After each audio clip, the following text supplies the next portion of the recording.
one in the section. With the runner, boy, you nigga, no question. You would run a motherfucker high stepping. Hey, you never had a big enough weapon. Motherfucker never learned your lesson. I'm a 88 pack nigga. I'm a 88 pack nigga.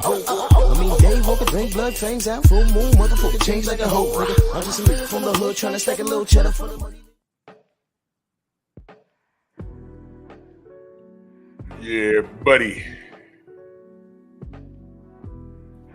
Yeah, buddy. Lightweight. Lightweight, baby. Drew Titan Bronson on deck. Shout out to the mighty LDBC. And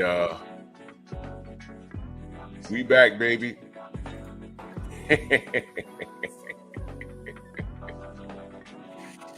Oh yeah. Like the Kool-Aid man. Oh yeah. Absolutely.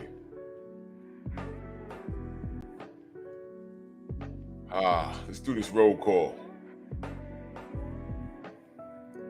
Because we got a lot to cover on this card. I'm actually looking forward to this. Todd Swindle, G. McCall, the Sensei, Stormy Beeman in the building. Dow Big G, Ball Masters Football, salute. Black Gun Owners Magazine, Rod Neal, Rick C. My brother Southern T in the building, salute. All around strong. What's going on, brother? Mind of Mansa Musa. Yep. Oh nah, Southern T. I was in YouTube jail. They got tired of me talking about Ryan so much, and they got tired of me clowning the shuckers and jivers and buck dancers. More on that later. Jared, what's good? All around strong. So he said,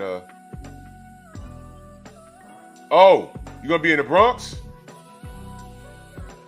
Hit my DM. LA Fitness. Hit my DM. You gonna be in the Bronx? Hit my DM.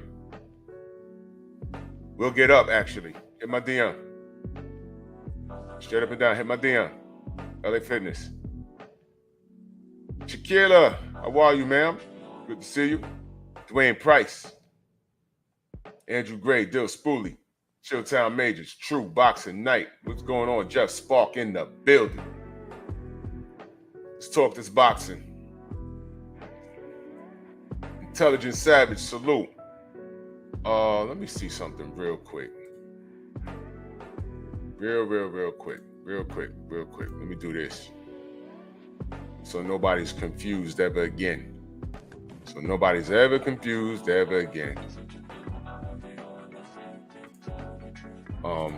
What I'm gonna do. Hold on. I'm gonna do this for y'all. We got this. Let's see this.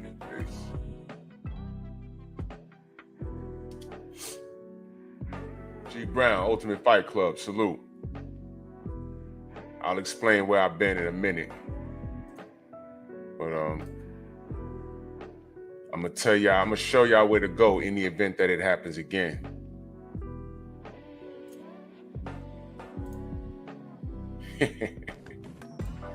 Yeah, you gotta listen. If you're a content creator, it is important that there you go.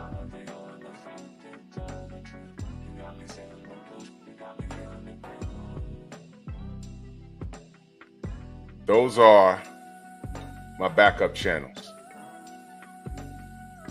All right, ladies and gentlemen, those are my backup channels. I'm going to pin it. And when everybody comes in, I'll explain what happened.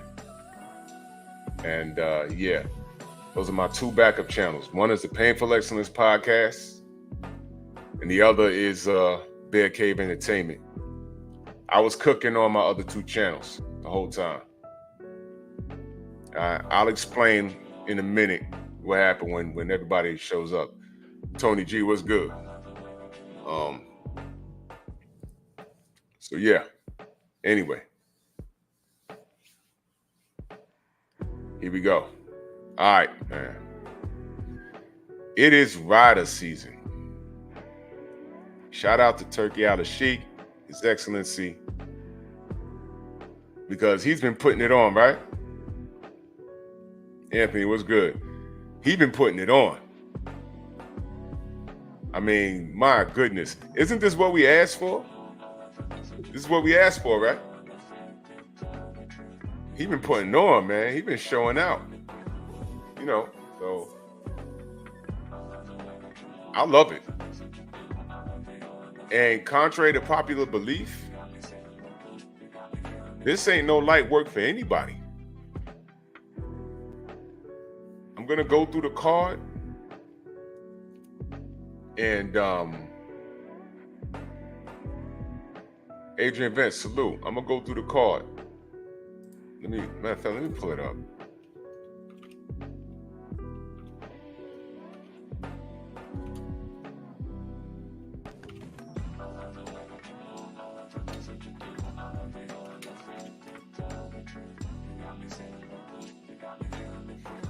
It's rider season.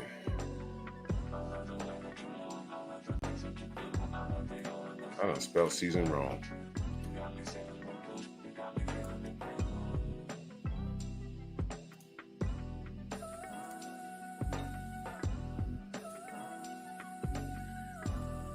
Ruby. All right, we're going to work our way up. Andy Cruz from Cuba. Oh, we got Cuba versus Mexico. Andy Cruz versus Antonio Moran. Flyboy plays, salute, man. How you? Yeah, listen, Tony, we're gonna get to that, bro. We're gonna get to that because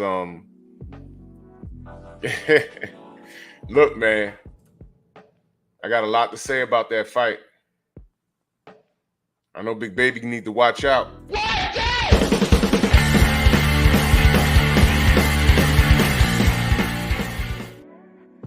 Word up.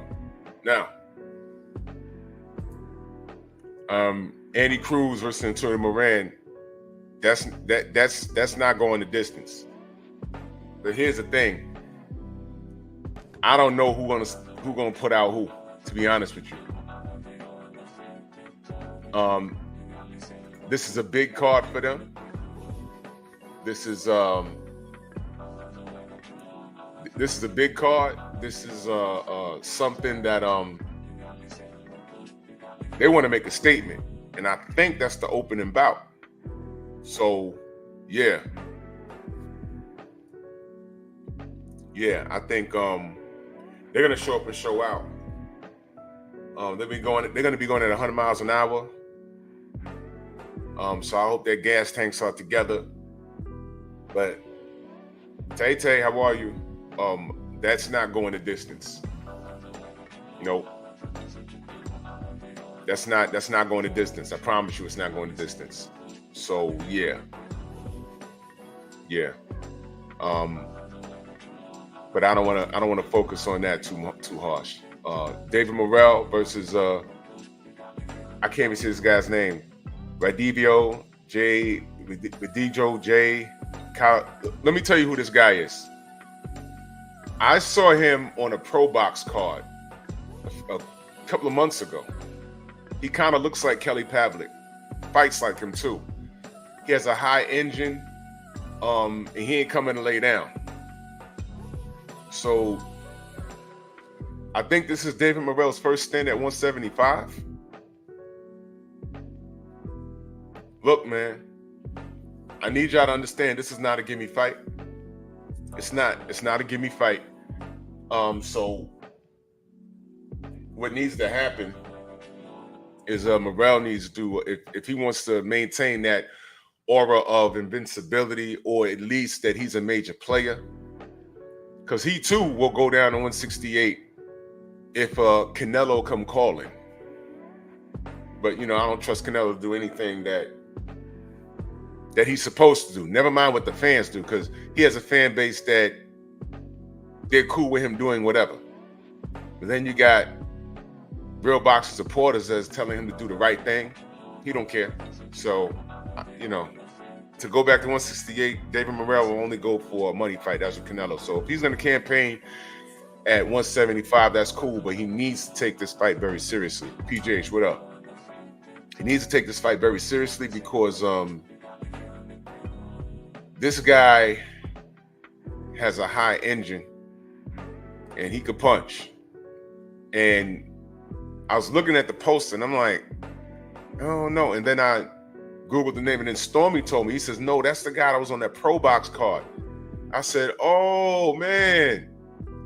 So that's good. This fight's not going the distance either. Now I know the popular pick, Sam Max, salute. The popular pick is Morrell. That's the popular pick. But do not be surprised if it's a lot harder than you would think it's to be. See, what happens with boxing fans is that when a guy catches fire and everyone's talking about him, that's when y'all start paying attention. Y'all ignore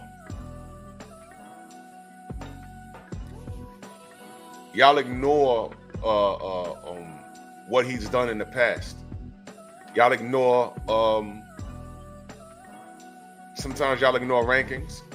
Sometimes y'all are just uneducated about the lack of a record. For example, Vasily Lomachenko. Peter, what up? Shogun, what up? For example, Lomachenko, after his first pro fight, we were told that he was the best thing since Ali and Ray Leonard. And people said, huh? Oh, he must be nice. He loses his second pro fight. And then his third fight, he gets a title shot. And I'm like, what's happening? I said, okay, I see what's happening. So they don't need my help. Romeo, what up? Shamar, what up? They don't need my help. I'm good. I'm good. They don't need my help. I ain't got to say anything. The red carpet's rolled out for this white fighter from overseas. Okay.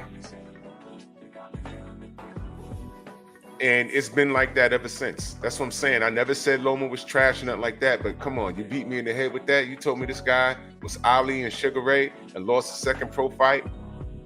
Then you throw him in the ring, third pro fight, he gets a title shot, and it's been like that since him. And he's still a legitimate threat.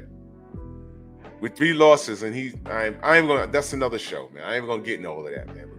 Jesus, peace, man. Come on. That's what we doing? Okay, fine. I guess that's what we doing. So, Joe Townsend in the building. Salute. So what I'm saying is David Morrell might be in for a fight. Now look, it's boxing, y'all.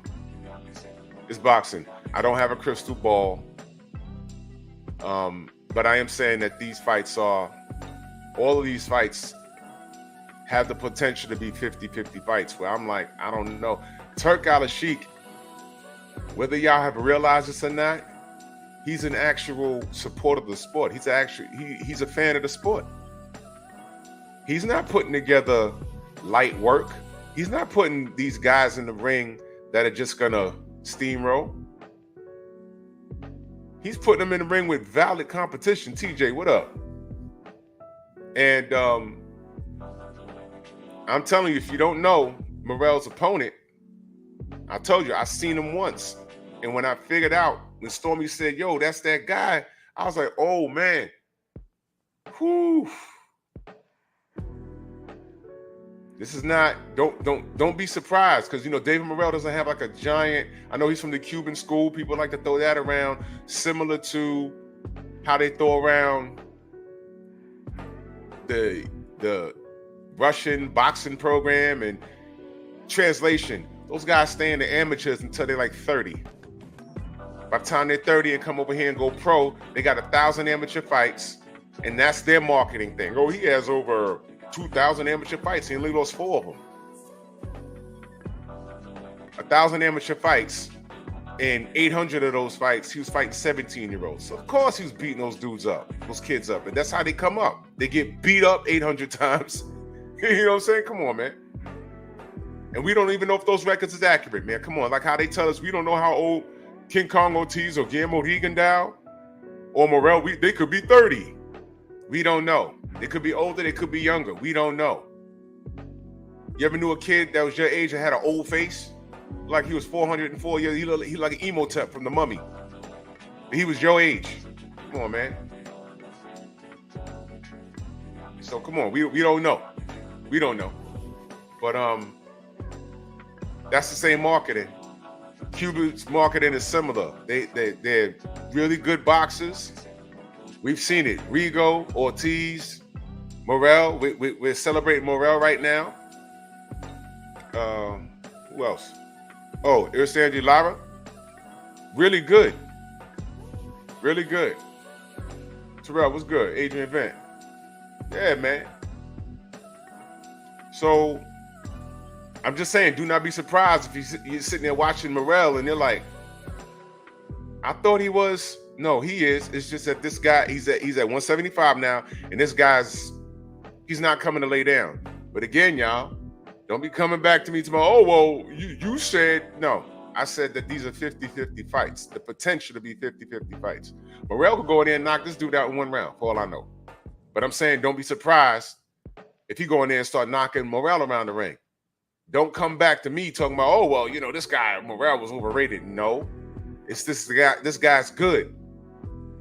So this fight was set up for a reason is what I'm saying. Turk is putting on. Turk is putting on. When you cut on your favorite boxing video game, whatever it is, there's all fighters you recognize. They don't put nobody in the game from the top 20. These are all guys that you know. That some are not as good as others, but these are all guys you know. Thomas, what up? Terrell, what's good? Top French, Cal2 Slimy. You understand what I'm saying? So, yeah. This is going to be a real good fight. The next fight, Andy Ruiz versus Jarrell Big Baby Miller. Now, Marcus Walls, what's good? Now, ES, salute. Now, I'm going to give you my pick. All right. Oh, I'm sorry. The previous fights, I'm sorry. I'm going to roll with Andy Cruz in the first fight. And I'm going to rock with David Morrell in the next fight. Remember, y'all, these are 50-50 fights. So I'm picking Cruz, I'm picking Morrell. Now, Miller versus Ruiz. The popular pick is Andy, but I'm going with Big Baby Miller. I'm explaining to you why. Sometimes a fighter needs to go through something to wake them up. Now, Jarrell has gone through some very interesting times. He tried to kill AJ and he popped dirty, and the industry did what they were supposed to do with him. He didn't fight for like 3.5 years. All right. So he got off the gear he was on and he ballooned up. That brother had to have been about 400 pounds, man. He just carries it well. If you ever met him, he's a big dude. He's a big, wide dude. He should be in the NFL somewhere. He has the gift of gab, but we're not talking about that. 88 Sports Talk, salute.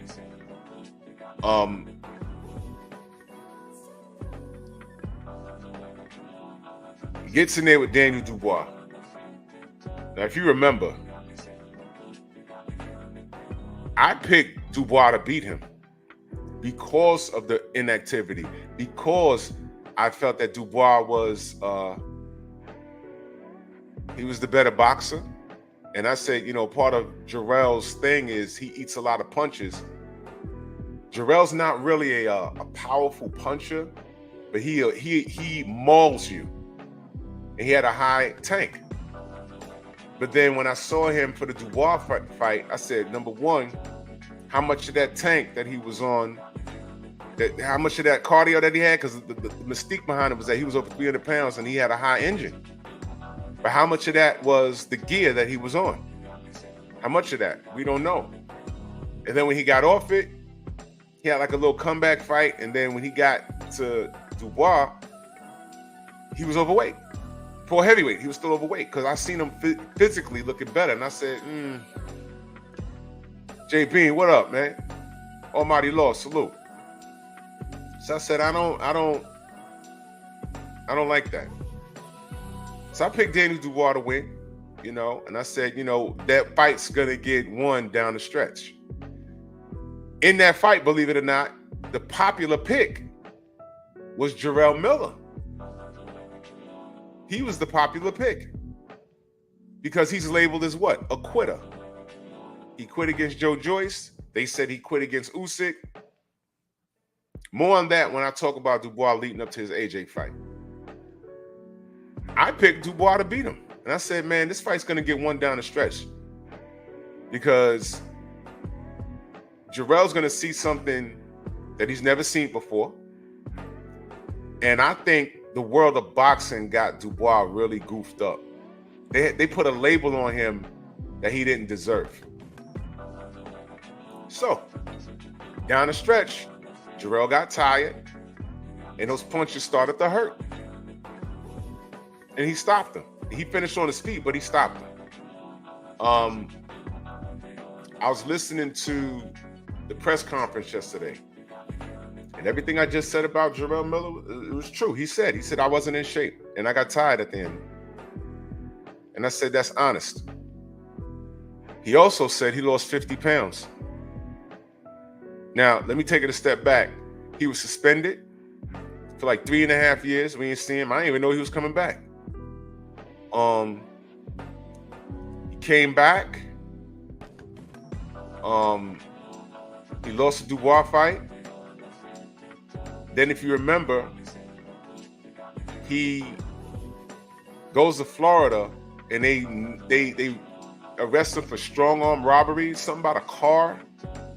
I think he was with a girl, and that's what it was. He was with some woman, and the repo man went to go repossess her car. And he was there, and he took the repo man and threw his ass somewhere. And he called the police, and they arrested him. I said, "Come on, bro! He just got back to the States. He just got a payday from Turk al-Sheikh, And by the way, he swore he's Muslim now. As soon as he get back to the States, that happens. So I'm like, come on, man. Come on, bro. Don't go out like this. Well, Turk is giving him another shot. And I think Jarrell understands that. I think he grew in that loss to Dubois. He said AJ's name yesterday. And him and Andy aren't enemies. They're cool, but this is business. And Philip D, salute. And he said, look, man. I think, look, I'm not going to quote him word for word because we're going to get into what happened on that stage. But I think he understands what's at stake. I really do. If he loses this fight, he's not doing anything else. He's going to be a sideshow. He might get some, we need someone to fill the middle of this card. And we got an extra 10 grand to spare. He'll call up Jarrell Miller, put him in there with Joe Schmo. It's going to be a sideshow. They're not going to take him seriously. He understands. This is his last shot. This is his absolute last shot at anything. So, I think he understands that. And he went into the camp and he said he lost 50 pounds. That right there tells me that he's serious. Hopefully everybody's clean. I don't even want to factor in narcotics. All right? The man said he lost 50 pounds in the camp. The man said he was dedicated. He had a great camp, and he looked good. I saw it in his face. Tay Jones in the building. He looked really good.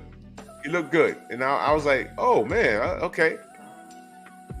J Bean boxing and betting. Salute to you, good brother. He said Jarrell just has to be the bully and trust his conditioning. Don't let Andy rest. Yes, and that's another thing. Andy's the favorite going in this fight, but here's what I'm saying.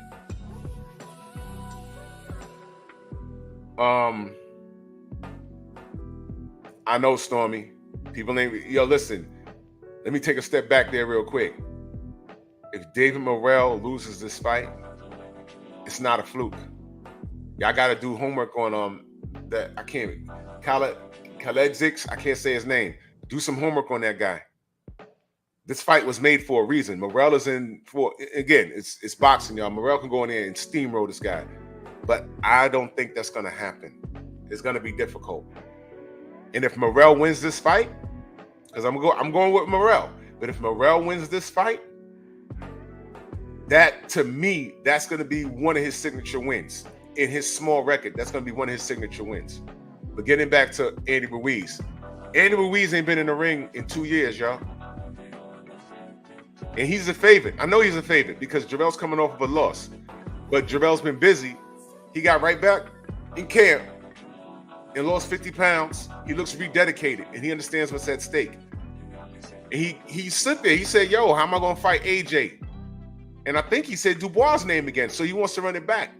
So I think he's rejuvenated. Andy ain't been in the ring in 2 years. And what's Andy been doing for 2 years?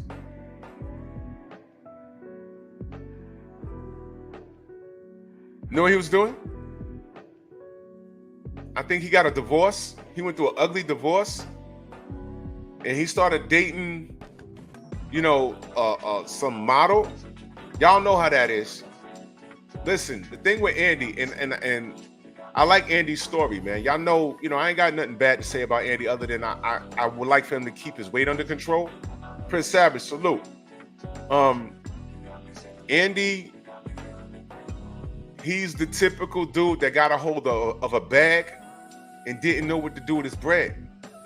He did what he thought was the noble thing. You take care of your family, but then after that, he had no self-control.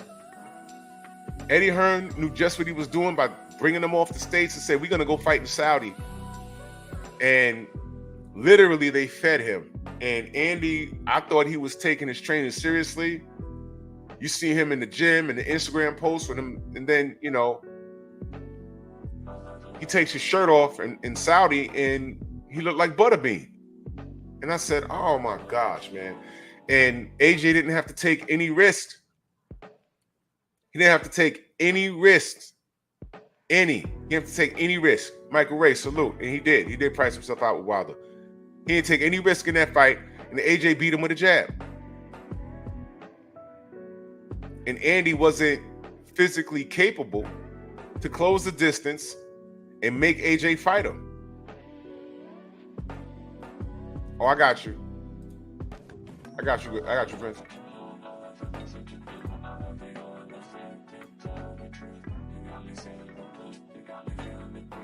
He literally ate himself out of that AJ rematch. AJ wasn't trying to get close to him. But if Andy was about maybe literally 100 pounds lighter, and I'm not kidding. Remember how Andy looked in that? Andy should be about 230 pounds, man. The speed is still there. He'd be more powerful. He'd be more explosive. He'd be able to jab and get in close the distance and make Anthony Joshua fight. Anthony Joshua didn't want to fight that guy on the inside. But he literally ate himself out of that competition. Now they split. One stoppage, one decision. Andy deserved a rubber match, but Eddie wasn't trying to do that. Chris, what up?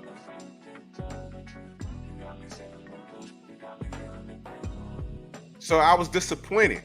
Andy loses weight. He fights Chris Arreola. Andy was the favorite. And I like Chris Arreola. I like Chris Arreola a lot. I like Chris Ariola. I told him, I said, bro, when you cried after you lost to Klitschko, I felt that, bro. I teared up. And I was rooting. Yo, back in the day, and this is just a sidebar. Isaiah, what up? Back in the day, I used to tell everybody, I said, yo, can you imagine if there was like a Mexican heavyweight champion?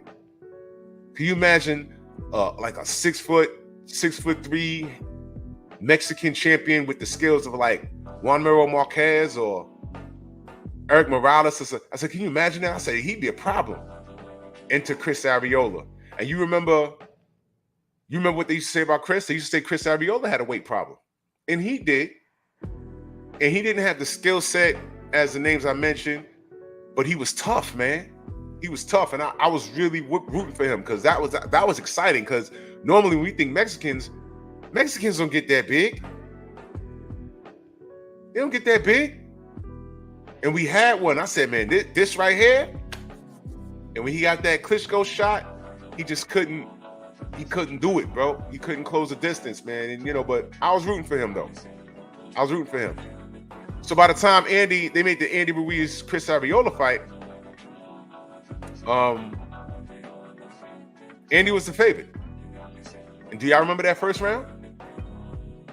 He dropped Andy. He was like, oh shoot.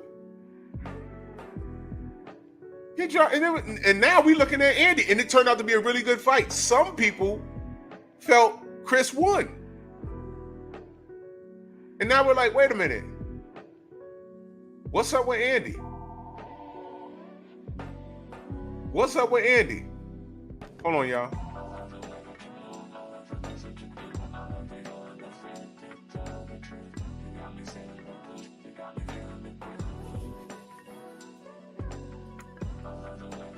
We was like, what's up? We knew Chris was tough.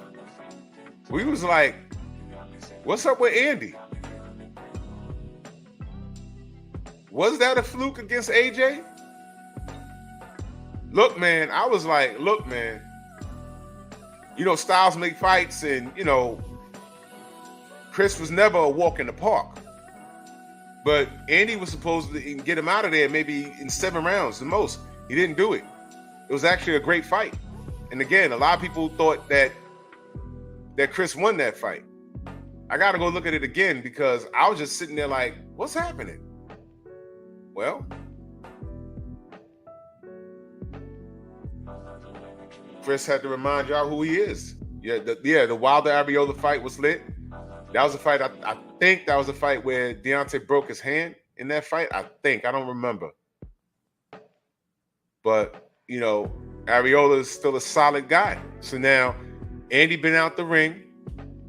I couldn't really, he always had a round face. I couldn't tell whether he was in shape or not. I guess we're going to find out. Hopefully he is. But he's been out of the ring for 2 years. He had marital problems. You know what I'm saying? He got a new girlfriend. I don't know, what was going on with him, something with him and his dad or something.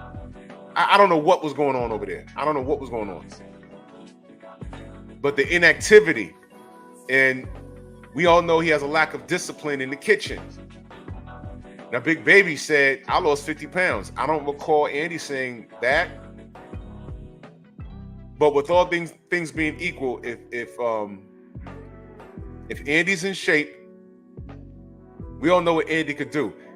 He's very deceptive. Although he's a chubby guy, his hand speed is crazy. His accuracy is crazy. The kid could fight. I like Andy Ruiz, man. He could fight. And Jarrell's there to be hit. But if Jarrell is in shape, which you lost 50 pounds, and I saw it in his face, he's in shape. For his size, he's in shape. And if you could take those shots from Andy on the inside. You know what's crazy? Andy, as out of shape as he's been, as he's looked, his gas tank was never in question. You notice that? I mean, he's not a specimen. He's not a physical specimen. He's built like the Stay Puft Marshmallow Man. And that's cool.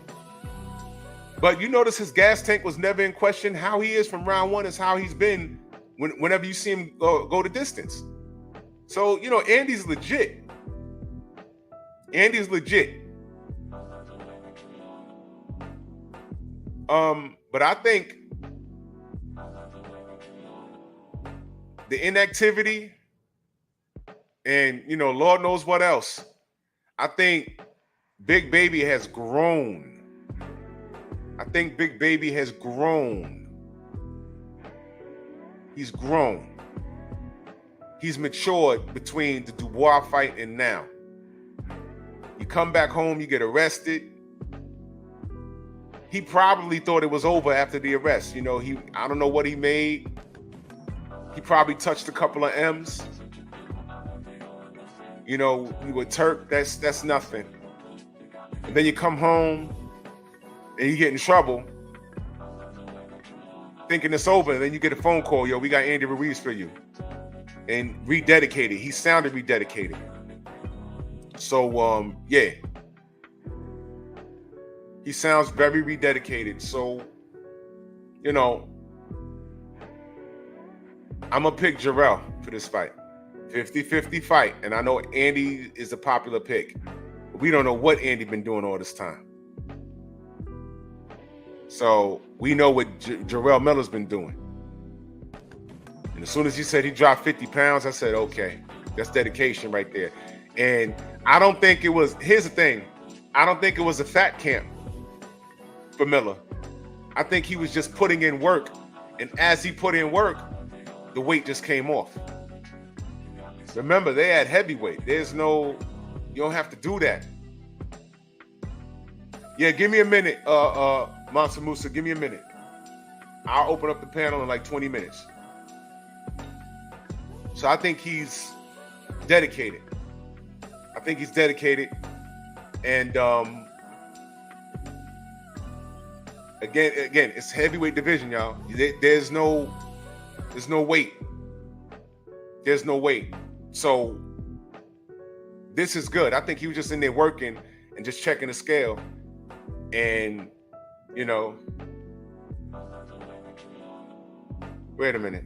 Stormy, is Andy using Sugar Hill? What you mean? Is Sugar Hill, what is he training him? I don't know. Is he? Stephen X, salute. Or do you, DOG, salute. Or do you mean, is he using the Sugar Hill route? I don't know. But we all know what Andy could do. We all know what Andy could do. I like Andy. And I'm just saying, you know, we got to pick a winner. I'm picking Jarrell Miller. I think he understands the mission. As a trainer, I don't know. Is Sugar Hill in his camp? Is Sugar Hill in Andy Ruiz camp? I don't know. Sheesh. That'll be crazy. I don't know. But I'm picking Miller for that. All right. So now, what's the next fight?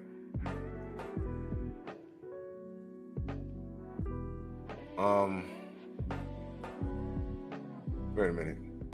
That's not right. I'm missing one. My bad. My bad.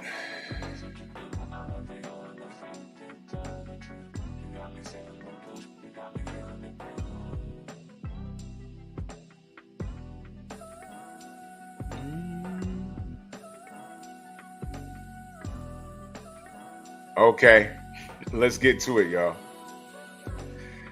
Jared Anderson versus Martin Bakole. Hey, one, what up? Rudy Geese, what up?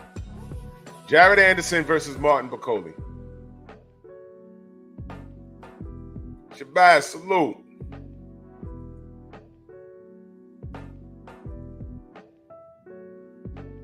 He said F them both. Yo, listen, I ain't mad.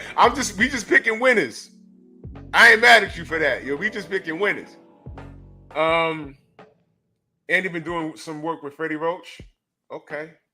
I think it's gonna come down to championship rounds, man. You know, I'm gonna go with the man that was more active and what he learned from the Daniel Dubois fight. Now Jarrell's there to be hit. Again, 50-50 fight, y'all. Jarrell's there to be hit, and Andy's fast as hell, man. A guy like that, you want to talk about a cheat code? Andy, you would never think a guy that size would be throwing heat like that. Andy's fast. Andy's fast. Jared is with Sugar Hill.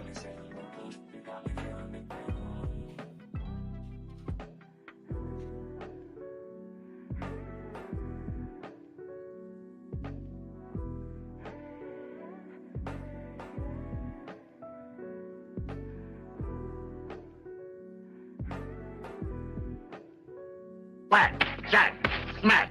Here we go. Whack, jack, smack. Here we go. Whack, jack, smack.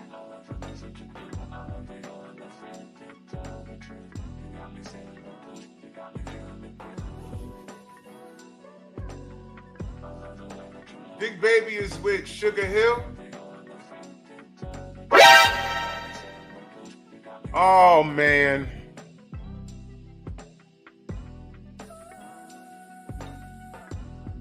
Edgar, what up?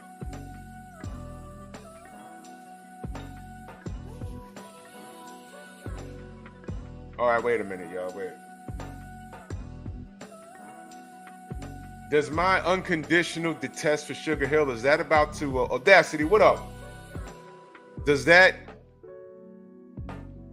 about to sway my opinion? Is it?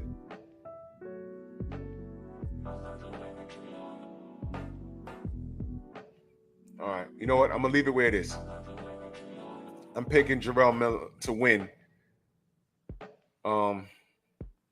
By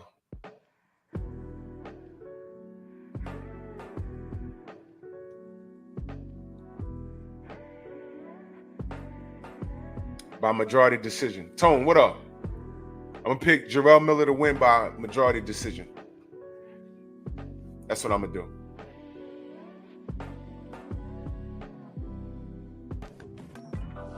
Sheesh.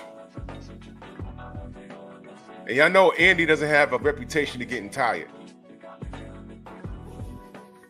Miller didn't either, but he was stopping dudes. But when he was on his way to going 12 or 10, was it 10 or 12 with Dubois? Dubois stopped him, but he wasn't on no gear and he was overweight. So we're gonna see. But I'm picking Miller. I'm picking Miller. Okay, whatever. So now let's get to Big Baby Anderson. And by the way, Jarrell, the two Big Babies got into it on the stage because Jarrell called himself the real Big Baby, and they went back and forth. And all of a sudden, Jared Anderson wasn't smiling. But you know, if they both win tomorrow,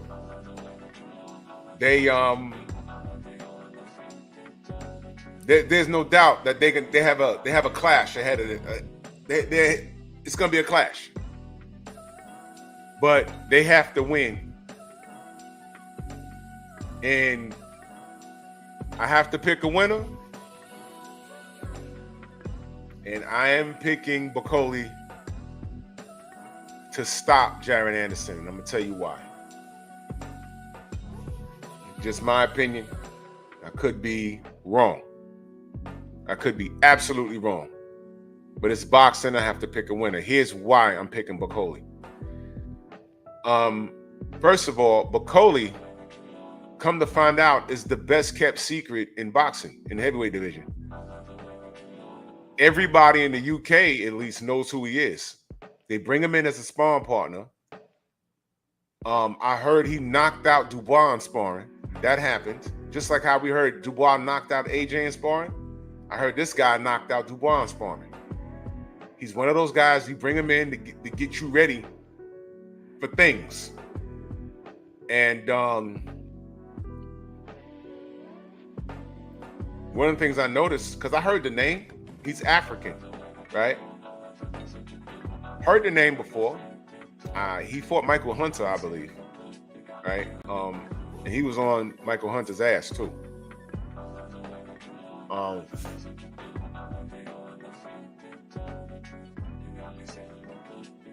First thing I noticed, I looked at his sheet on BoxRec. I said, damn, he's 6'6". And then the other day, no, actually yesterday, during the stare down, I said, wow, he's significantly bigger than Big Baby.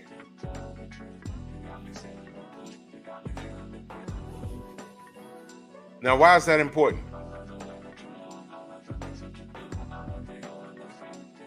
Charles Martin.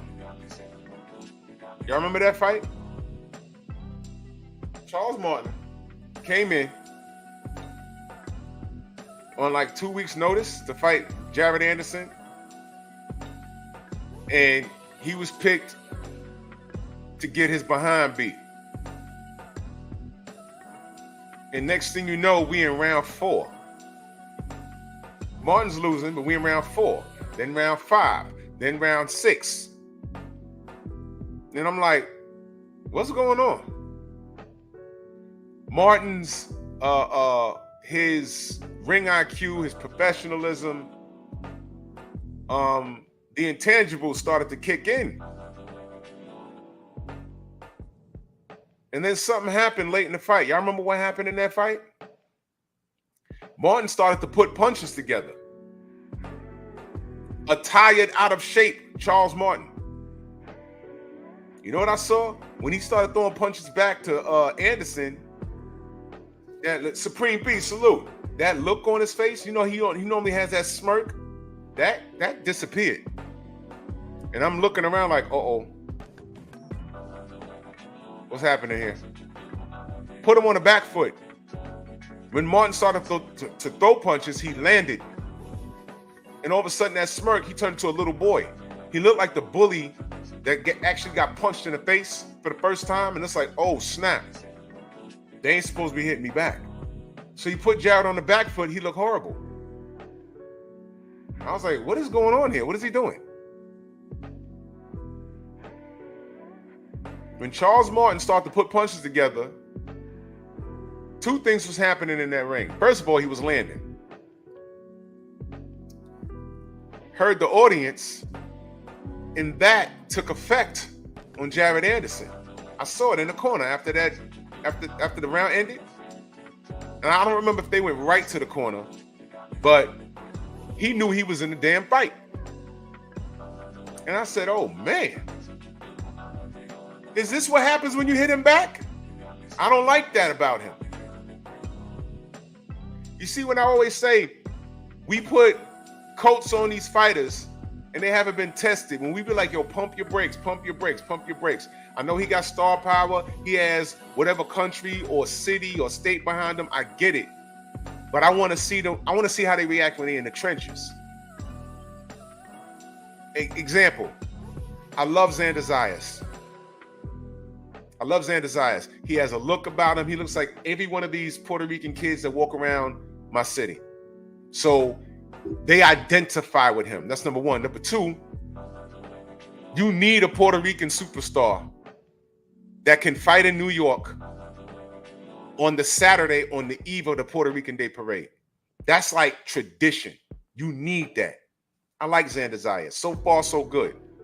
But we never seen him in a dogfight. What happens if he gets hit and as soon as you pluck him, he falls on the floor? That's like, oh man, there goes that. BPMB, salute. You know what I mean? TJ, you're right. And I peeped that. I peeped that. I'm not, look. Look. When they were on stage, Big Baby Miller, he called him out his name, and and all Jared could say was, yo, just win. Okay. Now you want to be silent. But Jared likes to play online, does he not? Does he not? He likes to play online. But I don't want to talk about, things that he said because I don't want to take it there. But TJ, you're right. I don't want to take it there. But what I'm saying is, we haven't seen Jared in a gunfight. Or have we? All I said was, and I text Charles Martin, I said, you did well, brother. And I said, that round, I forget which round. I said, you had him, right? He said, I did. But he didn't have the gas tank. He took that fight on 2 weeks' notice and got to a decision. Jared was supposed to get Charles Martin out of there. He was supposed to get him out of there. Dirt Gang, what up? And he couldn't. He didn't because he couldn't. And I said, wait a minute. And then when Charles started throwing punches together, I said, wait a minute. Hold on a minute. And then I start saying things like, well, who has Jared fought? He fought everybody he was supposed to beat. So all of that pimp hat to the ring and walking with the cane and,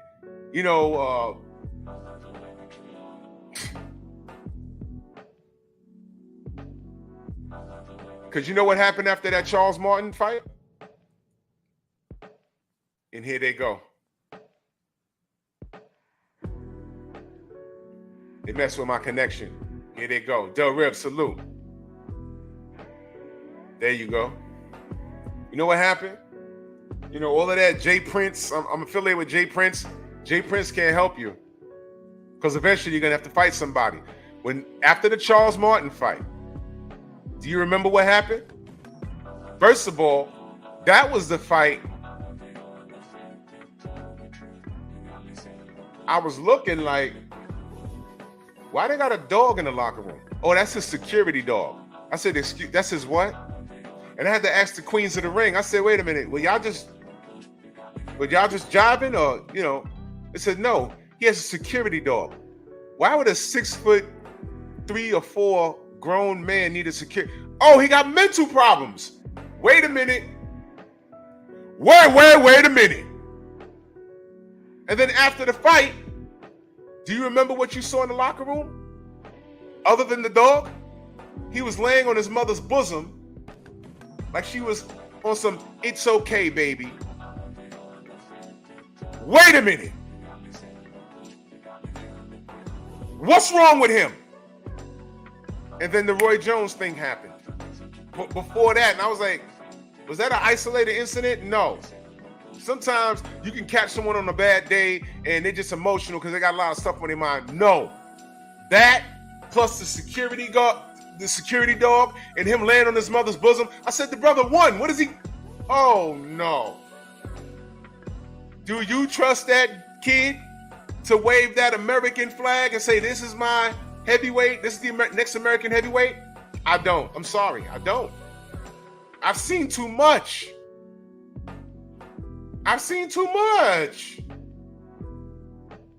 Yeah, he got a support animal, Sam Mack. I couldn't believe it. And the collapse in front of Roy Jones. But I'm 20. What if Big Baby ain't asked for all of that? But I'm 23. Turns right around and gets a high-speed chase, DUIs. I say, oh man, here we go. Who is his OGs? Who's he listening to? I'm sure his mama told him not to do that. It ain't sports talking that super chat. Much love. He said, Drew, do you think Jared Anderson is ready for Ruiz, AJ, or Usyk? You know what? We're going to find out tomorrow. Because that's why I'm not picking him to beat Bacoli. Now, again, it's a 50-50 fight on paper, but I'm looking at all that other stuff. And I'm looking at how Jarrell Miller punked him on the damn stage.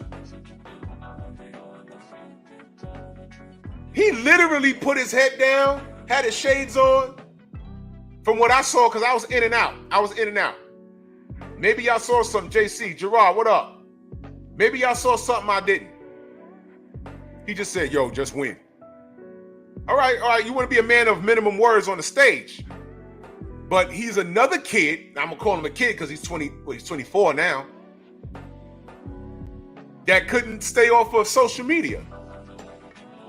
Young man, ain't nobody asked. Okay, I ain't gonna go there. Because I'm trying to keep it on the topic at hand. I don't want to talk about the other stuff that he's done. But I'll say this. He's been annoying to me. He's been annoying. I'll say it one more time. He's been annoying. But I said, you know what? I'll keep it boxing. Because of what he was annoying over boxing, but let's just keep it about what he's doing in the ring. Now, this is why I'm picking Bakoli to beat him. I didn't like how Charles Martin was backing him up. And I said, man, if he had a full... I told him, I said, bro, if you had a full camp, you beat him. You beat him. That's it. But Audacity Podcast says birds of a feather. Exactly.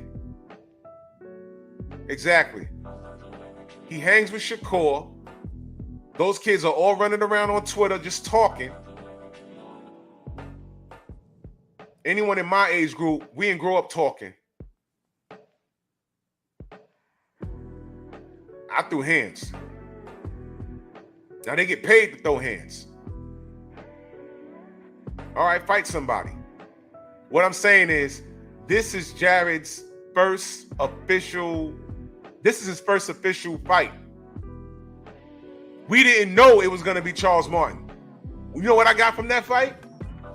I said, man, if he fights somebody that has a full camp, a top guy, or maybe somebody you don't know about, you might see something in Jared that you don't know is there. It could be good, it could be bad. Now, let me ask y'all a question. Can y'all really gauge Big Baby? Because right after the Charles Martin fight, they put him in there with this other dude, and it was back to business as usual. It was a short, stocky guy, I forgot. And the dude just was in survival mode from the first bell. Can you gauge Jared Anderson? We know what he does. He's a big 6'4" guy, and he's athletic, and he got Ohio on his back. That's great. But do y'all know who Bakoli is? I'm telling y'all what he's been doing over there. Everybody in the UK know who he is. Everybody over there knows who he is. And you know what they're saying over there? These blokes think it's going to be it's going to be an easy night. They don't know Bakoli. It's not going to be an easy night. Bakoli may spark him, yeah. And what I'm telling y'all is, if Anderson hits the deck, it's not a fluke. It is not a fluke. It's not. Or Jared could go in there and steamroll him. In which, if Jared goes in there and makes it look easy, I'm giving him full credit for this. What I'm telling y'all is, do not be surprised if it's hard work. I can't gauge Jared. I don't know what he's made of. Or do I? Go back and watch the Charles Martin fight. Go back and watch it. You're going to see. You're going to be, because as soon as the bell rang, it's like, oh, short notice? For those people that pay attention to that. Oh, he got it. He got this. You turn around, it's round 6. Charles still there. He was supposed to be gone. Andrew 100, salute. You like my British accent? I know that shit horrible. Oh, yo, Andrew 100, let me ask you something. Sidebar. I binge watched Supercell a couple of nights ago. If y'all haven't watched that on Netflix, Supercell, I like, whoa. The light-skinned brother. I had to listen carefully. What accent is that? Because that was crazy. I understood everybody else, but him, I had to listen. I was like, what the hell? It was English, but it's what I call super English. Quick story. In the 90s, my brother had a girlfriend, and she lived in London. So he flew out there, to go chill with her, right? And was walking around. He was looking for something. He was looking for some place, right? And he asked this guy where this pub was. And dude answered him. And my brother said, I understand a effing word he said. And he said, yo, I'm sorry. I'm American. I don't speak English. Whoa! What the Don't! Oh my God. I was like, yo, you said what? My goodness, man. My goodness. Well, that was funny as hell.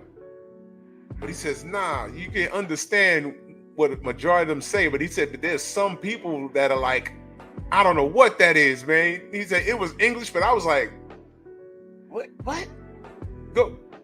What did he say? Well, in Supercell, the light-skinned black dude, you gotta listen when he talk. I was like, what the F did he say? What did he just say? Yeah, word, Sam Mac. Yo, y'all know that's the real English? If we lost the war, we'd be talking like that. That's like super English. Woo. Man, but I don't know. Man, that dude, my gosh. He sounded like Brad Pitt in Snatch. It's like, what did he say? What did he say? Oh, whatever. Remember when Brad Pitt played the gypsy? What the fuck? Oh, I cursed. Oh, I'm sorry. ¡Ay, Miguel! ¡Miguel! I'll put y'all on the game in a minute.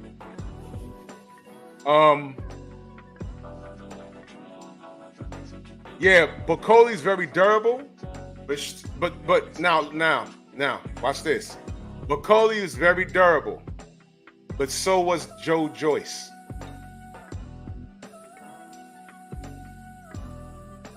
And Zhang got him out of there. So Bacoli can be durable, but Jarrett, who seems to be more athletic, faster, and he's strong, he could hit him with something and get Bacoli out of there. But my point is, I can't gauge Jarrett. He could be the goods.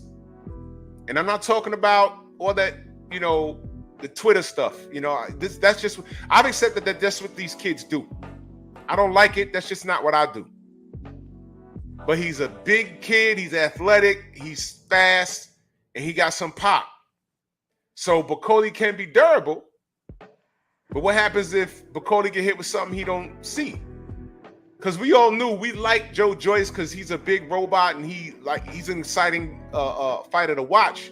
But we all knew eventually somebody's going to hit him right. And you saw what happened. Big Bang Zhang got him. Slept him. We even saw Derek Chisora hit him with a counter and knock him down. It was a flash. But, all of that juggernaut stuff, that goes but so far. So it could be one of those situations. So this is why I'm saying it's a 50-50 fight.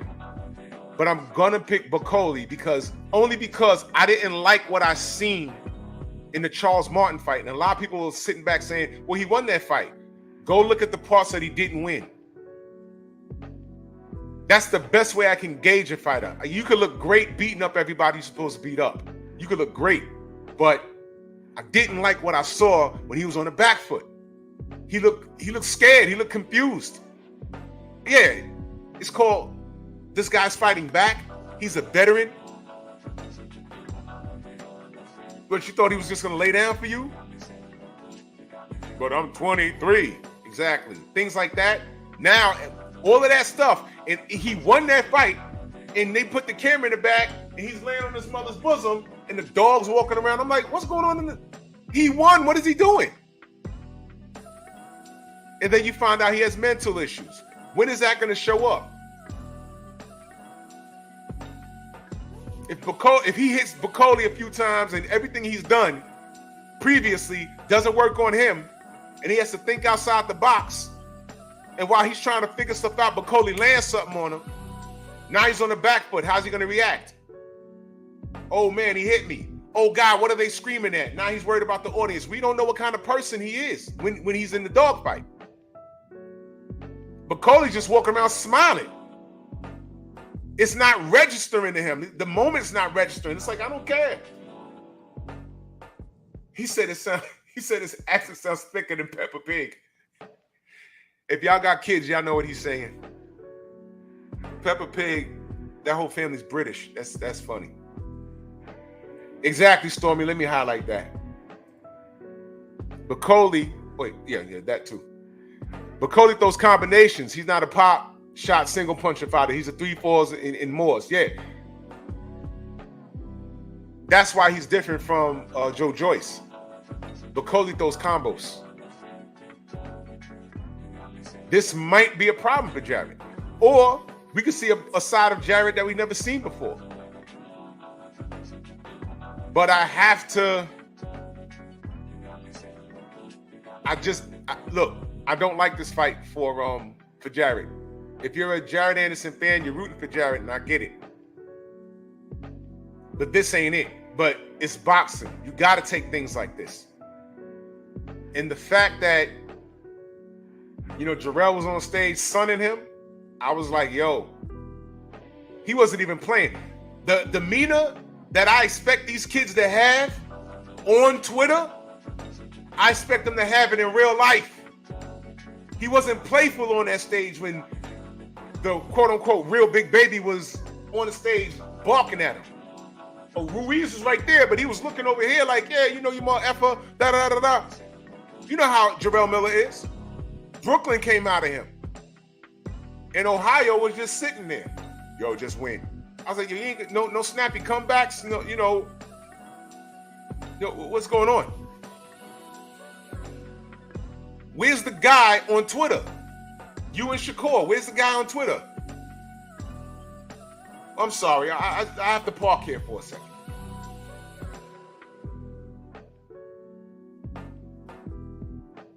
You talk about loyalty. He's a black American fighter. He's a black American fighter. He's a black American fighter. He's a black American fighter. What am I doing, y'all?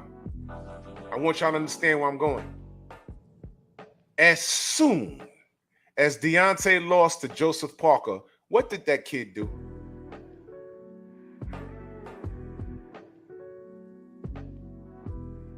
Got on his social media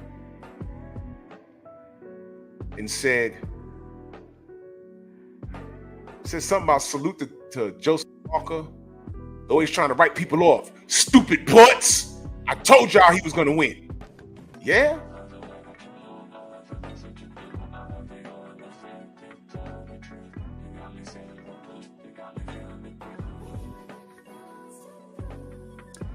It's deeper than being Team Bomb Squad over here.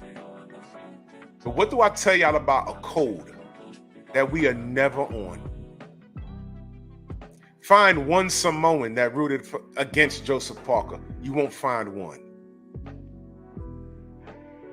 And salute to Joseph Parker. I ain't got no beef with that brother. No, not at all. But y'all see my point. Did Jarrett have to get online and say that? Did he have to do that? And I said, oh, it's like that? Okay. All right.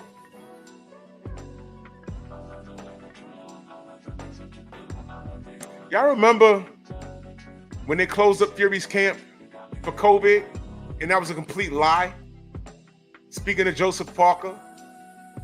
And I know they were in the camp together, but still.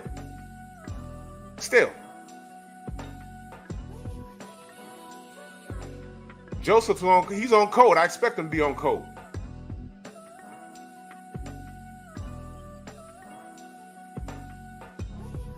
Everyone had COVID, but he was at the UFC event. They said, yo, man, they closed up Fury's camp. You was there. Don't you have COVID? He said, what? Oh. The word was Jarrett was whooping on Fury. And they said, nah, he's not ready for Deontay. Close up camp, make up COVID, fly out the country, get on your drugs, cycle off, and come back. We'll do the fight in October. Remember that? And we reached out to, not we, as a community, we was like, oh man, that means Jared has COVID. Is he okay? And he's on his social media making faces. And all we were asking was, brother, do you have COVID? First of all, people did ask, was you whooping on Fury? For them, is that why they closed the camp? And he's like, clowning. I'm like, yo, just say no, or what happens in sparring, stay in sparring, or whatever. Just say something. And he was just clowning and getting into it with people back and forth. Just answer the question, young man.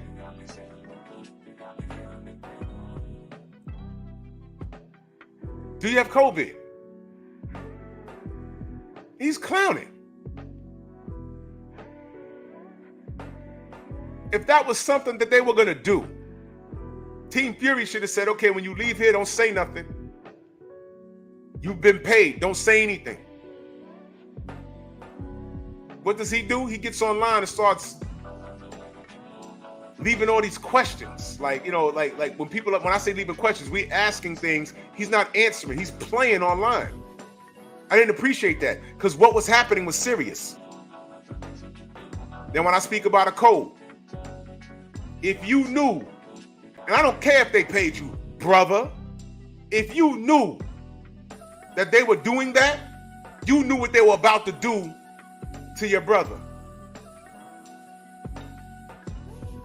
There's ways to let these dudes know, yo, man, look, yo, D, I don't F with you, but they're about to cycle on some stuff. There's ways you could have, man, there's 1,000,001 ways you could have shouted out somebody and let them know. Because what he was preparing to do to Deontay, don't think it can't happen to you, brother. And I was over Jared then. I just never said it out loud. I was like, man, this kid, nope. Already know. I already know. Nope. We're not doing it. But I never said anything because I'm on code, right? And I didn't know he was a head case back then. I didn't find out about the security dog, and then he's crying in front of Roy Jones. I was like, what's wrong with him? Did something happen? Huh? But I'm 23. Wait. What's wrong with this kid? Let me see. He's crying. He beat, excuse me. He actually beat Charles Martin. Didn't look good doing it. And he's crying on his mother's bosom like he lost. Removing all the Fury stuff, I don't trust that. I don't like that. Shades of Oliver McCall, bro. I don't like that. And then you playing online.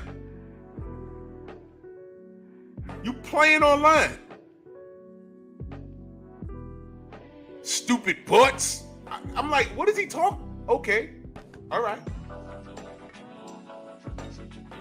But when Big Baby Miller was pretty much in your grill, they weren't face to face or nothing like that, but he was sunning them on stage. Where's your Twitter fingers there? Where's your comebacks? Where's your sniping comebacks? Where's your faces? I didn't see that. All right, young man. I'm watching.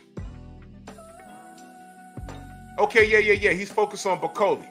NBA, what up? NBA D Nice, salute. You focus on Bacoli. I got you. That's the right thing to do. Focus on Bacoli. And I don't like this fight for you. I don't. If they could have avoided this fight, this was one that they could have ducked, because you know what? Nobody in America knows Bacoli. So nobody would have cared. But when you sprinkle a little bit of Turk al-Sheikh in it, if you're going to get on Turk's card, you're going to work for that, whatever millions he's going to pay you, you're going to work for it. And I'm saying, if I'm a Anderson supporter, this was not the fight for you to like. Now, again, 50-50 fight. Jared could go in there and steamroll him and show Bacoli something he's never seen before. That is possible. I'm saying if Jared wins this fight, I'm giving him 100% full credit. Because although we don't know who he is, I'm telling you, I'm telling you that Bacoli's for real. Andrew 100 said he's similar to Sam Peter. Well, sheesh. The Nigerian Nightmare. Yeah, Sam Peter was a killer. He could be outboxed, but Sam Peter's a killer. That man was it. If he landed on you, God bless you. That was a big, strong African warrior, bro. The Nigerian Nightmare.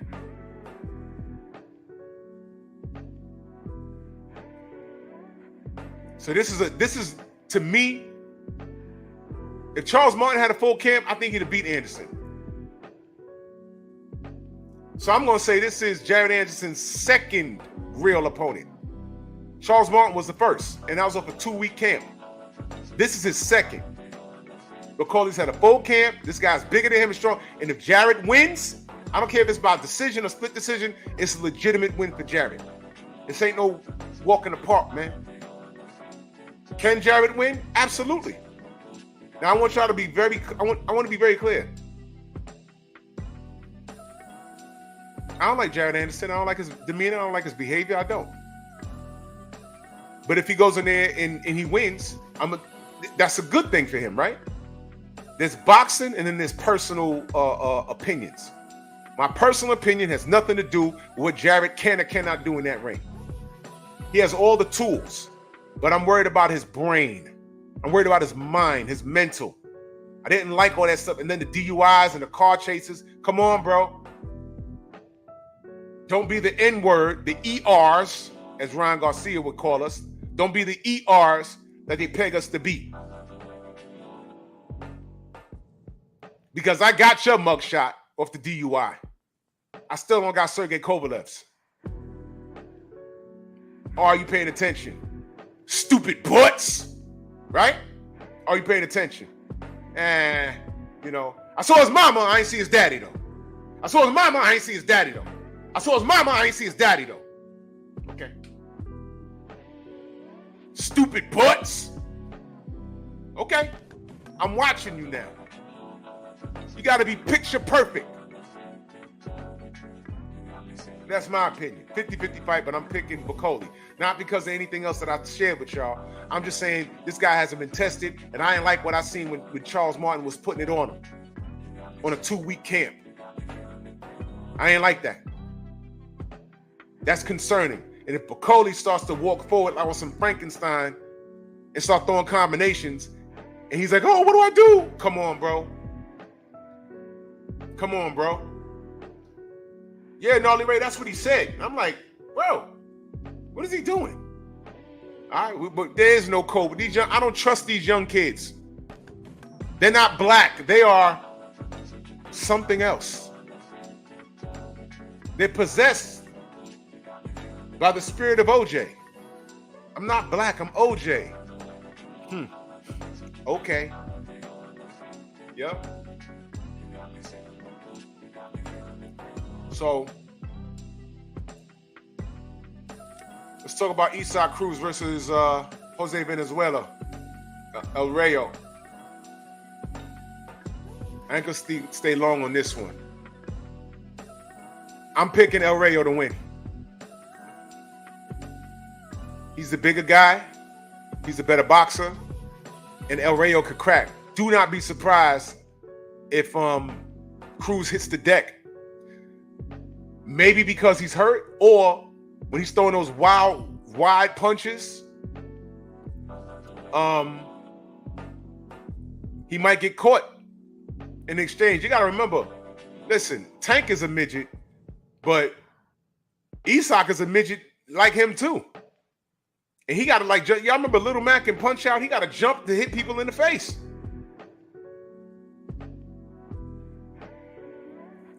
I think El Rayo, if he wins, it's not going to be a shock to me. All that reaching that Cruz be doing, he's going to get clipped. The dude that just lost to Zapata the other week, Freddie Roach's dude, that's the guy that Isaac Cruz fought on the Bud and Errol undercard. That's the guy that went 12 with Cruz, and I'm watching the fight like, yo, he's winning.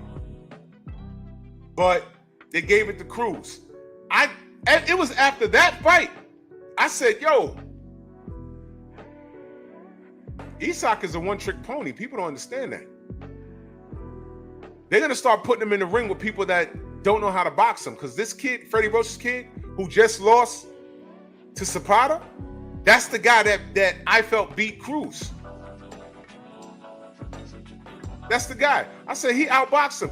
It was after that fight, I said, yo, Ryan Garcia could outbox this guy. Jermaine Jubilee, salute. So, yeah. I'm picking El Rayo. Now again, 50-50 fight. I know that Cruz is the favorite because he's on fire right now, and Tank put that crown on his head. Oh, a new star's born. I said, why? Because your hand was broke and you made him miss the rest of the night? A new star's born? No. I love how these ERs, these knuckle draggers, I love how they like to crown people that speak other languages instead of their own. Ain't that crazy? Dude, your hand was broke. What are you talking about? Prince Savage in that super chat, salute.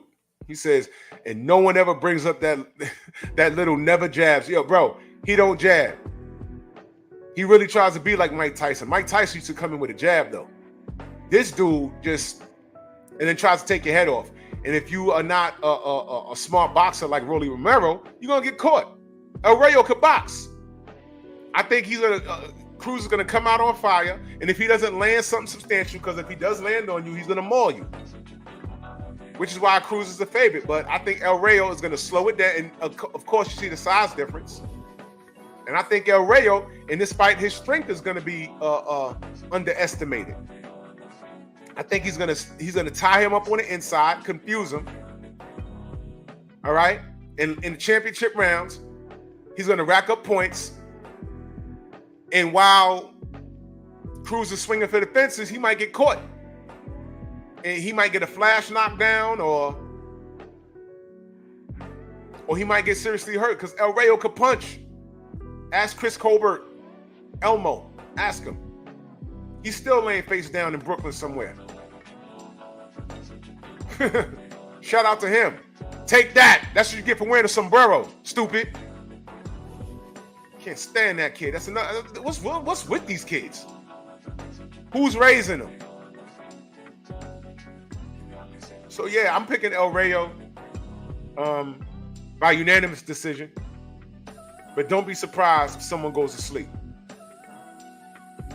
So now let's go to the main event. Bud versus Madrimov. Weird how Madrimov is calling for a fair fight. Have y'all seen that? He's talking about judging, and I'm like, whoa!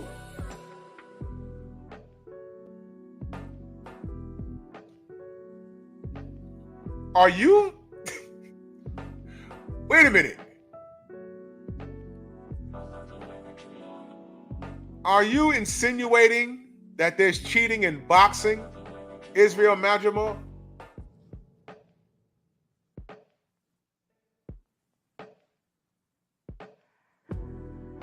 You? Now I know he's Muslim. I know that. But did this dude just admit that there's cheating in boxing? You really did that?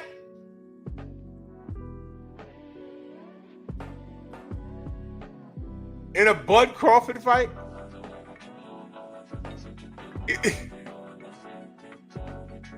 I mean, this is okay. Why would he say that? Bud didn't say that. He said that. Now, salute. So, where the videos on that? He just said it yesterday. I know Blue said something. Maybe Aki said something about it. What about everybody else? He just wants a fair shot.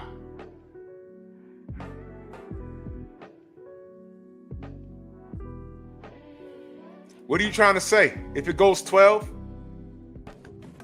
and Bud gets his hand raised,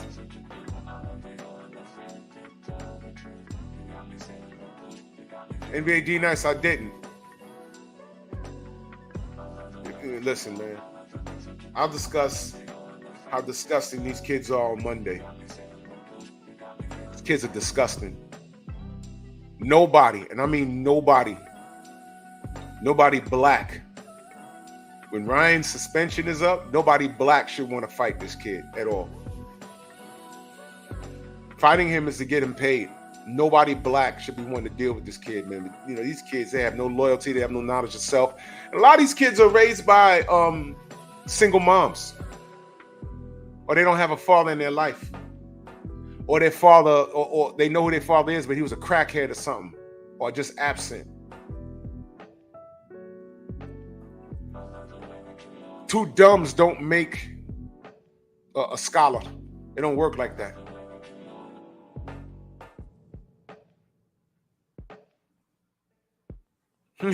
Yeah, true boxing night. Yeah. Maybe he's worried about Bud's gloves exploding during the fight. Yeah, whatever. You know what type of time I'm on. What gloves? What gloves? Yeah. Mansa Musa says he got Majarov winning by 7th round stoppage. Lord, I hope not, bro. I hope not. I can't, bro. If that happens, sheesh.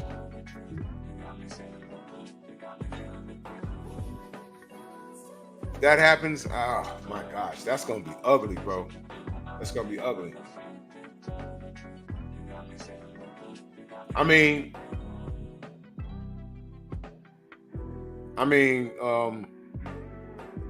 this dude, this black guy, the black boxing writer, Chris Williams, I mean, he wrote a whole article. The article said the IBF to strip Canelo Alvarez. He stayed on that topic for like a paragraph. The middle of the whole article was about Bud, and it wasn't good. If you missed it, because I've been live on my other channels the whole time I wasn't here on Drew Titan LLC.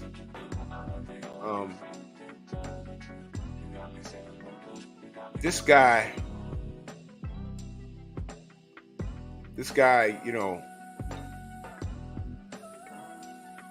Bud had to damn near walk on water to even smell a Canelo Alvarez fight. My thing is, why are these dudes still chasing Canelo, knowing that he does what he wants to do? Freeze him out. You don't need him. Don't need him. Oh, I know True Boxing Night. We good.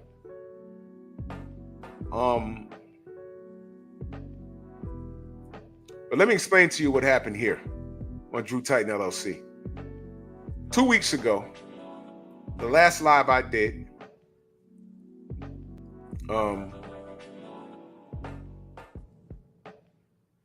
YouTube hit me with a strike.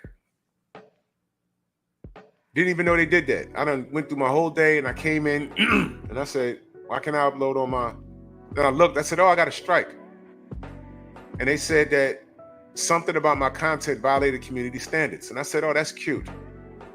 So when I talked to the goons at YouTube, I said, what did I violate? And what they always do is they send you the policies. And I said, you can save that.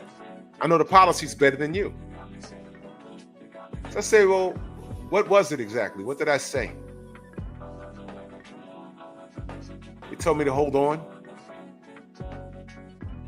And last time I had this conversation, the person, because they were flagging some music, and I said, no, this music is okayed by the company for YouTube. It says right here in the screenshot, and I sent it to them. And they unrestricted all of my stuff.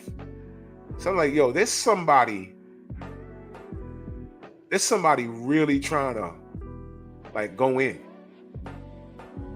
We're on the radar. So then when they couldn't do that, and I said, well, this is real strange. You flagged that live because it was in violation of community standards and gave me a strike. It said yes. I said, well, that's real interesting. I said, you know, I was dual casting because I have 3 channels. I was dual casting on another channel. Then he blamed the AI. And I said, well, AI is AI. The same live was being aired on my other channel. How come my other channel don't have a strike? Whoa! What the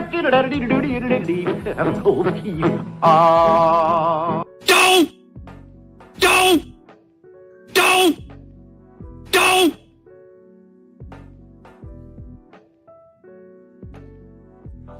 Then he had to go get a supervisor. I said, okay. Got him. So then the supervisor starts talking about once it goes to AI and the AI is wrong, it goes on a human review.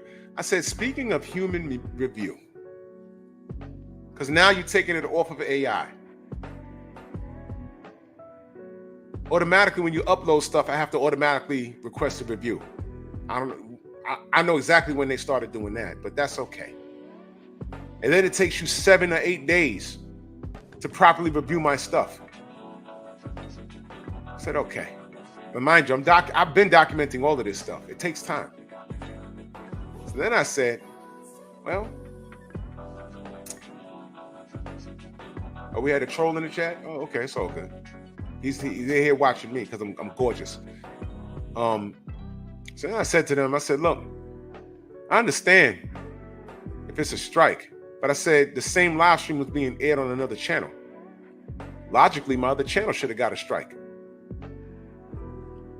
They said, no, we review stuff in batches and we didn't get to that yet.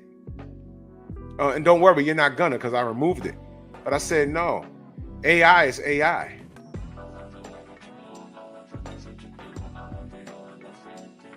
You're watching me here, and you was messing with my music on my other channel.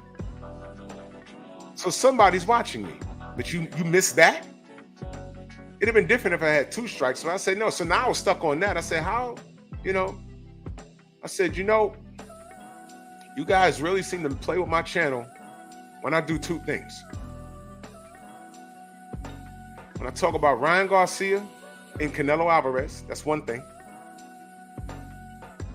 And I refer to their fan base as being a members of the Broken Wrist.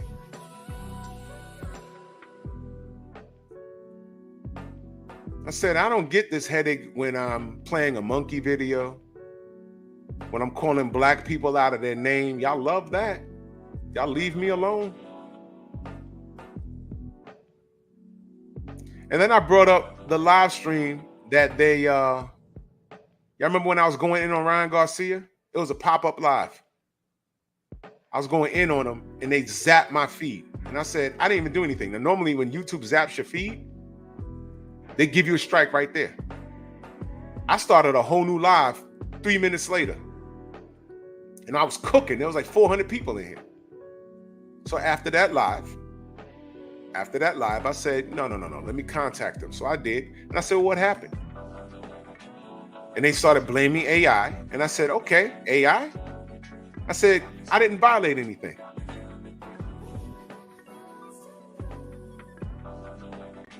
I said, I didn't violate anything. You gonna blame AI? Then they started talking about manual review. I said, manual review? Do you actually mean manual review or some dude named Manuel? Because it's funny. They're protecting Ryan Garcia and Canelo Alvarez. And every time I say that their fan base consists of the majority of the Broken Wrist, that's when y'all start doing weird stuff. Like zapping my feed. I said I didn't break any laws. I ain't break any rules. You zapped my feed. I had 400 people in the comment section.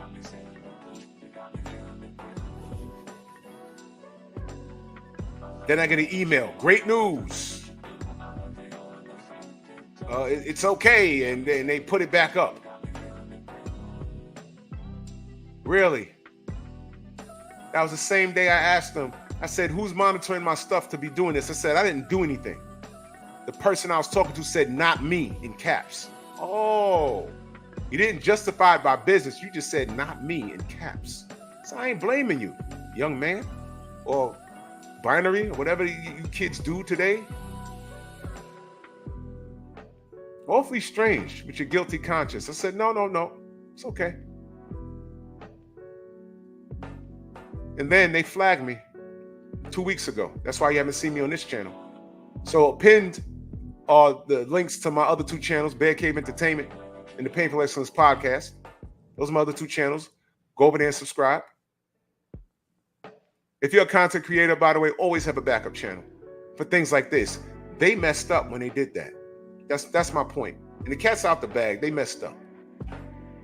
They messed up. And that's how I know. You already told me it's AI. And I said, man, AI? I went to YouTube and I put my name in the search engine. 5 videos came up, right? Dudes talking reckless about me. And I just cut and paste. I said, what about this, this, and this? I said, you see my page? You see my face on it? It's somebody take a screenshot of me in the middle of saying something. It's like, oh, Drew Titan exposed. Video like 2 years old. So if I can't cut and paste another YouTuber's face on a monkey's body because that's a violation of community standards, fine. What's that? I said, what's this? What's this? What's this? This video's 3 years old. What's up? They said, if you find anything offensive or violating standards, flag it. I said, no. Your AI flags things. It's like you put the AI on me and everybody else in the LDBC. You put the AI on me. But it's not on everybody else. Remember, that video, Champ Side is a Monkey, that video was up for like 3 years. Everybody flagged that damn thing. They just took it down recently. Like, well, a few months ago, but it was up for 3 years. What's going on? So you programmed the AI to watch us. That's what you did. And then what did he do? He said when AI fails, it goes on the human review. So is that why when I automatically upload a video, the $ will be in green and content creators will know what I'm talking about? And then I'm like, okay, I'm good. Go to work all day, then I check my YouTube studio. Now it's in yellow. Now I got to request a review. And that'll take 5 to 7 days. Meanwhile, the video's not getting the maximum amount of revenue generated because it has to wait to be reviewed. And by the time it's reviewed, it's gotten all the views that it's going to get. So you're losing money. And this is what they do. And they do it on purpose. They've been caught. And when I said that to this fool, he had to run and get a supervisor. Because all of a sudden, I'm talking Chinese. He's like, nope, I don't want to deal with this. Let me get to my boss. And the boss is named Miguel. Ladies and gentlemen, that term, that name Miguel, now I can't confirm if it is a guy named Miguel, but here's what I know. The person monitoring our stuff, not sending out notifications, zapping our feeds, and y'all know who I'm talking about when we talk about the brother's about to cook, and next thing you know, you get that circle on there, and it's like, why is this always happening to him? No notifications. They zap the feeds. They interrupt my live streams. And lie and say I was in violation. No, all of this when we're talking about 2 Latin fighters in particular, and when I jokingly say, yeah, man, a lot of their fans, they root for Ryan and Canelo because they want to sleep with him. So exactly, young Abel. Would Stay Real's channel still up? Half of his content is about me. And they're telling me I gotta go flag him. First of all, I had the last laugh. He's dead. All right, that's the last laugh right there. Second of all, what happened to your AI? What happened to your AI? What, it don't work for, it only works for me though, right? And then it goes under manual review? Okay. And salute to Tay Tay. In that Cash App, salute to you, sis. Oh, we outside. Meet and greet, we outside. Salute. Thank you.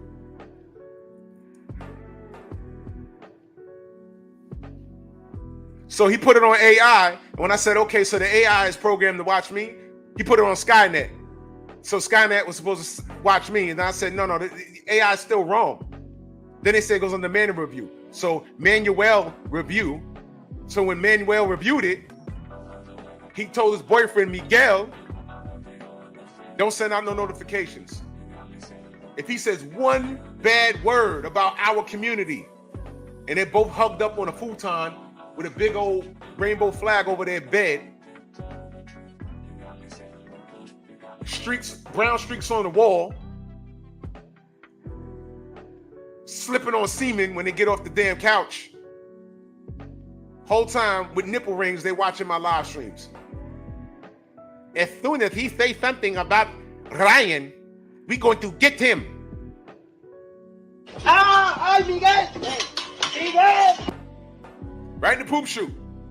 ¡Ay, Miguel! ¡Miguel! That's who's watching our stuff. That's who's zapping us.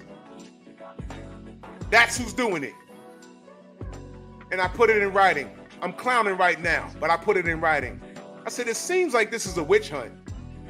And I gave him examples. I said, but every time I discuss this guy or this guy, all of a sudden, my internet stopped working. And it's not my internet. I have all bars and everything. It's not StreamYard. It's you guys. Don't say it's not you. If you have the power to stop my live, you have the power to slow up the bandwidth. I know you guys do. We all watch Champside. When he start cooking, what happens? What always happens? I hear it.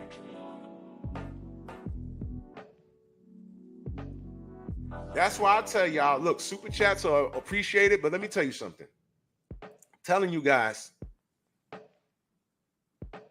YouTube, accurate, salute. YouTube is very clear that they have a bunch of fanboys in positions where they take sides on things. They take sides on things. And I'm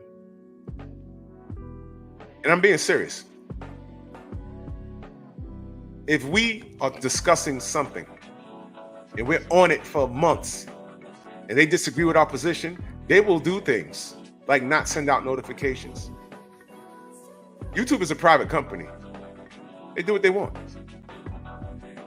They won't send out notifications. They will zap our feeds. They did it to me in real time. And I say, yo, how you gonna stop my feed for saying I did something wrong? You didn't even give me a warning, no strike or nothing. And I was able to start another live stream right back up. So Miguel was in his feelings when I was going in on Ryan. But I didn't do enough for him to give me a strike, but he did enough to press the button and stop my live stream. Y'all were here, y'all saw it. And I said, what's up? But I said, it's funny how I was able to start up another stream. Normally when YouTube zaps your stream, you did something so bad that you can't post for whatever amount of time, maybe a day, a week, or 2 weeks, like they did to me. And then they say, take this strike with you. But I started the stream right up because I didn't do anything wrong. But he said, oh, he has 400 people. Zap. That's all right, Miguel. They came right back. Like how Manuel comes on your back. Uh-oh. What are you going to do? What are you going to do, Miguel? What are you going to do? ¡Ay, Miguel! ¡Miguel! Ladies and gentlemen, Miguel has become code for broken wrist on my channel. What are you going to do when I'm no longer profane? What are you going to do when I make the same points and not breaking any rules? What are you going to do? What are you going to do? Not send out my notifications? Do it. Because now you're on the radar.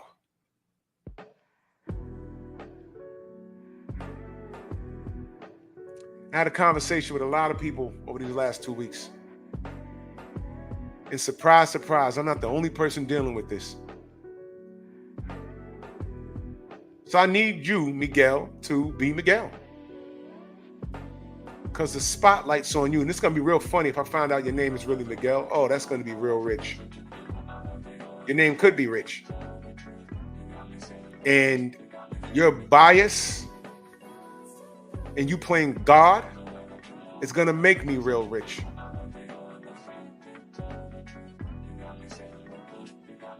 You did this to yourself. Because what always happens is when people are hired to do jobs and the bosses just say, okay, I'm just going to let them do it. By the time the boss finds out about it, it's like, yo, how long you been doing this? Isn't that what we supposed to do? Yeah, blame Paul in the stock room. Nope. You put Paul in charge. So these dudes put Miguel in charge. Sitting on your futon, on your MacBook, watching me right now. See, now I done figured you out. You done left a virtual paper trail. Documentation beats conversation. You wanna flag me for certain things? And I gave you several examples of it being done to me, and you told me if I see something that's in violation to flag it. What happened to your AI that you said you put such faith in? Then you said, oh, when the AI fails, it goes under manual review. So Miguel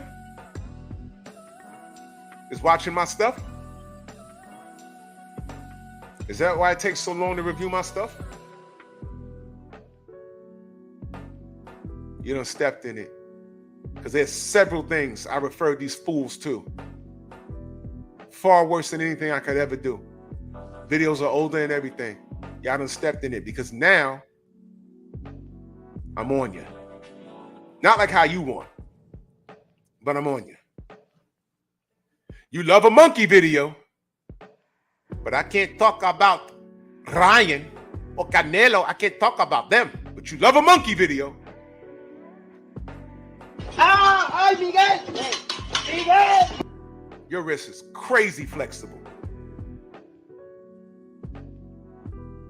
Yeah, this is war. And I ain't lose one yet. So enjoy the fights this weekend. And salute to everybody in the Venmo, the Zelle, the Cash App, the Super Chat. Next week, we outside, baby.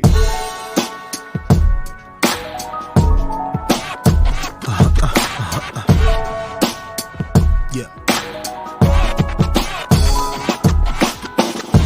Zooming through the skies to infinity and beyond, no idea where I'm finna be. Can only hold out for hope of safe landings, but it's in. I'm gonna take what I'm handed. They gawking up at the sky like, it's a bird, it's a plane, oh my God, it's a being up this high. It was always the plan. At the end of the day, it's just me and my gang. It's just me and my gang.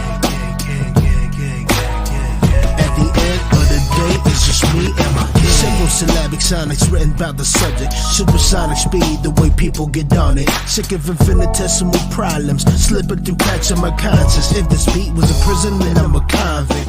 I leave the tracks. Ross on deck. Move!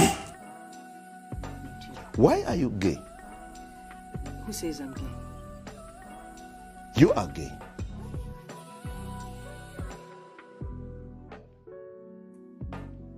¡Ay, Miguel! ¡Miguel!